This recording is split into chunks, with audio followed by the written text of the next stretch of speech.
ಇನ್ನು ರಾಜ್ಯದಲ್ಲಿ ಈ ವಂಚನೆ ಅಂತಕ್ಕಂಥದ್ದು ಯಾಕೋ ದಿನದಿಂದ ದಿನಕ್ಕೆ ಸಾವಿರ ಲಕ್ಷ ಹೊಟ್ಟೋಯ್ತು. ಈಗೇನಿದ್ರು ಕೋಟಿಗಟ್ಟಲೆ ವಂಚನೆ ಮಾಡ್ತಕ್ಕಂಥದ್ದು.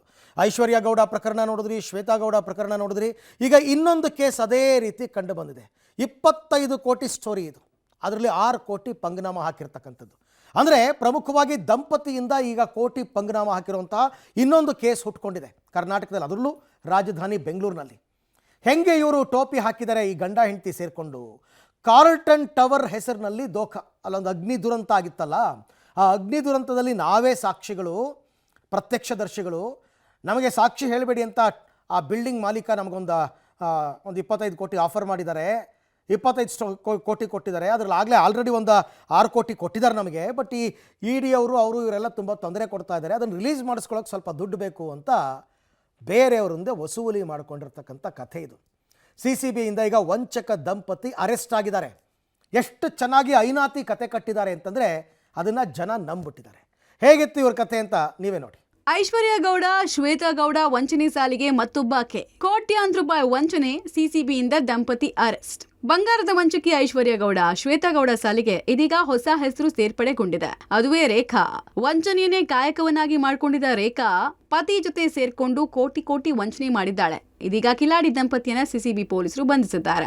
ಹಲವು ವಂಚನೆ ಕೇಸ್ನಲ್ಲಿ ಬೇಕಾಗಿದ್ದ ರೇಖಾ, ಪತಿ ಮಂಜುನಾಥ್ ಹಾಗೂ ಇನ್ನೊಬ್ಬ ವ್ಯಕ್ತಿಯನ್ನ ಸೇರಿಸಿ ಮೂವರನ್ನ CCB ಪೊಲೀಸರು ಬಂಧಿಸಿ ತನಿಖೆಗೆ ಒಳಪಡಿಸಿದ್ದಾರೆ. ಉದ್ಯಮಿಗೆ ಹಲವು ಅಂಶಗಳನ್ನು ಒಡ್ಡಿ ಸುಮಾರು 6 ಕೋಟಿ ವಂಚನೆ ಮಾಡಿದ ಆರೋಪಿಗಳು ತಲೆಮರೆಸಿಕೊಂಡಿದ್ರು. ಬೆಂಗಳೂರಿನ ಕಾರ್ಲ್ಟನ್ ಟವರ್ ಹೆಸರಲ್ಲಿ ದೋಖ, 25 ಕೋಟಿ ರೂಪಾಯಿ ಕತೆ ಹೇಳಿ ದಂಪತಿಯಿಂದ ವಂಚನೆ. ದಂಪತಿ ವಿರುದ್ಧ 80ಕ್ಕೂ ಹೆಚ್ಚು ವಂಚನೆ ಕೇಸ್.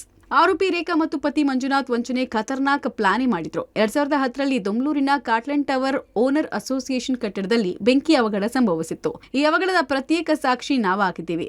ಹಾಗಾಗಿ ಕೋರ್ಟ್ನಲ್ಲಿ ಸಾಕ್ಷಿ ಹೇಳದಂತೆ 25 ಕೋಟಿ ರೂಪಾಯಿಯನ್ನ ಟವರ್ ಮಾಲೀಕರು ನಮಗೆ ಕೊಟ್ಟಿದ್ದಾರೆ. ಮುಂಗಡವಾಗಿ ರೇಖಾ ಅಕೌಂಟ್ಗೆ 6 ಕೋಟಿ ಜಮೆ ಮಾಡಿದ್ದಾರೆ. 6 ಕೋಟಿ ಹಣ ಇಡಿ ಮತ್ತು CBI ಅವರು ಅಕೌಂಟ್ ಫ್ರೀಸ್ ಮಾಡಿದ್ದು, ಹಣ ಬಿಡುಗಡೆಗೆ 7 ಲಕ್ಷ ಬೇಕಾಗತ್ತೆ ಅಂತ ನಂಬಿಸಿ ಉದ್ಯಮಿಯಿಂದ ಹಂತವಾಗಿ 6 ಕೋಟಿಯಷ್ಟು ಹಣವನ್ನ ಪಡೆದು ಆರೋಪಿಗಳು ವಂಚನೆ ಮಾಡಿದ್ರು.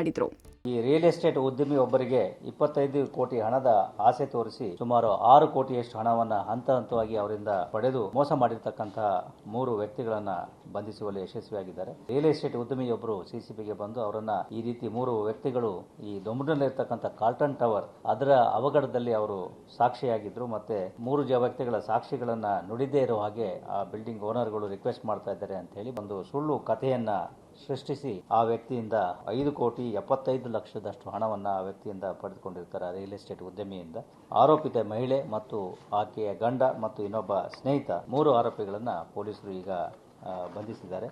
ಚೆಕ್ ಬೌನ್ಸ್ ಕೇಸ್ಗಳು ಕೂಡ ದಾಖಲಾಗಿದ್ದಾವೆ.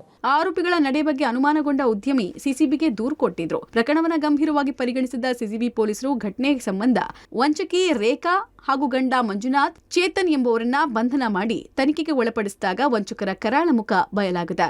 ರೇಖಾ ಮಂಜುನಾಥಾಚಾರಿ ದಂಪತಿ ವಿರುದ್ಧ ಸುಮಾರು 80ಕ್ಕೂ ಹೆಚ್ಚು ವಂಚನೆ ಪ್ರಕರಣಗಳು ದಾಖಲಾಗಿದೆ. ಬಸವನಗುಡಿ, ಮಾಗಡಿ ರೋಡ್ ಪೊಲೀಸ್ ಠಾಣೆ ಸೇರಿದಂತೆ ಹಲವೆಡೆ ಆರೋಪಿಗಳ ವಿರುದ್ಧ ಪ್ರಕರಣ ದಾಖಲಾಗಿದೆ. ಸದ್ಯ ಆರೋಪಿ ರೇಖಾ, ಗಂಡ ಮಂಜುನಾಥಾಚಾರಿ, ಚೇತನ್ ಸೇರಿ ಹಲವರಿಗೆ ಹಲವು ರೀತಿಯ ಆಮಿಷಗಳನ್ನು ಒಡ್ಡಿರೋ ಬಗ್ಗೆ ಹಲವು ದೂರುಗಳು ಬರ್ತಿದೆ. ಇದೀಗ ಆರೋಪಿಗಳ ವಿಚಾರಣೆ ವೇಳೆ ಮತ್ತಷ್ಟು ವಂಚನೆ ಬಯಲಾಗಲಿದೆ. Nagesh, public TV, Bengaluru.